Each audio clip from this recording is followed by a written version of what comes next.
ലോകത്ത് 2 തരത്തിലുള്ള ആളുകളുണ്ടെന്ന് എനിക്ക് തോന്നിയിട്ടുണ്ട്. ഒന്ന്, ജീവിതം ജീവിക്കുന്നവർ. 2, മറ്റുള്ളവരുടെ ജീവിതം അനലൈസ് ചെയ്യുന്നവർ.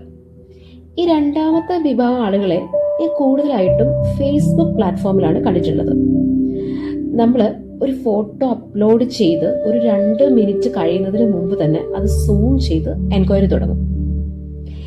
ഇനി ഞാൻ പറയാൻ പോകുന്നത് ഇവരുടെ ചിന്താഗതിയെ പറ്റിയാണ്. ഇവൾക്ക് ഇത്ര സമയം ഇതെവിടുന്ന് കിട്ടുന്നു? ഓ, ഇവൾ ഇന്നലെ ഇവിടെയായിരുന്നോ? ഇവൾ ഇത്രയും സന്തോഷം കാണിക്കുന്നതിന് പിന്നിൽ എന്തോ ഉണ്ടല്ലോ. ഇവള് ഡെയിലി ഫോട്ടോസ് ഇടുന്നുണ്ടല്ലോ. ഇവളിവിടെയൊക്കെ ഒറ്റയ്ക്കാണോ പോകുന്നത്? Observation skills. നമ്മൾ കോഫി കുടിച്ച് ഫോട്ടോ ഇട്ടാൽ അത് ഷോ, നമ്മൾ യാത്ര പോയാൽ അത് വേസ്റ്റ്, നമ്മൾ സക്സസ് ആയാൽ അത് ലക്ക്. ഒരു 50% ആളുകളെങ്കിലും കാണില്ലേ ഞാൻ ഈ പറഞ്ഞ കാറ്റഗറിയിൽ?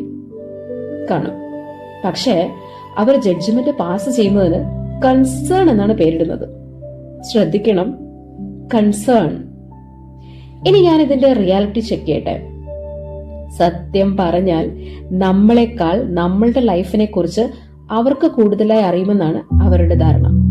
പക്ഷെ ഒരു സിമ്പിൾ ട്രൂത്ത് ഉണ്ട്. നമ്മൾ ജീവിക്കുന്നത് നമ്മളുടെ ചാപ്റ്റർ അല്ലേ, അവർ വായിക്കുന്നത് ജസ്റ്റ് ടൈറ്റിൽ മാത്രം. ഇവിടെ ഫേസ്ബുക്ക് ഗോസിപ്പ് പീപ്പിൾസ് ഉണ്ടാകും, സ്ക്രീൻഷോട്ട് എക്സ്പേർട്സ് ഉണ്ടാകും, സൈലന്റ് വാച്ചേഴ്സ് ഉണ്ടാകും. പക്ഷെ നമ്മുടെ ഹാപ്പിനെസിന് പാസ്വേഡ് വെച്ചാൽ മതി. അവർക്ക് ടോപ്പിക്കും തീരരുത്, പ്ലസ് നമ്മൾക്ക് സമാധാനവും തീരരുത്. അത്രേ ഉള്ളൂ. നമ്മളെ കുറിച്ച് സംസാരിക്കുന്നവർക്ക് നമ്മളുടെ ജീവിതത്തിൽ ഒരു റോള് പോലും ഇരുന്ന് കരുതുക.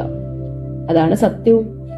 അവർ ജസ്റ്റ് ഓഡിയൻസ് മാത്രമാണ്, നമ്മൾ അവർക്ക് എക്സ്പ്ലെയിൻ ചെയ്യേണ്ടവരല്ല. ഇപ്പോഴത്തെ ഒരു രീതി വെച്ച് പറയുകയാണെങ്കിൽ നമ്മൾ ഹെഡ്ലൈൻ ആകുമ്പോൾ അവർ ജസ്റ്റ് കമന്റ് സെക്ഷൻ മാത്രമാണ്. അവരുടെ ശബ്ദം നിങ്ങളുടെ ലൈഫിൽ ബാക്ക്ഗ്രൗണ്ട് നോയ്സ് ആയിട്ട് അങ്ങനെ കിടക്കട്ടെന്നേ.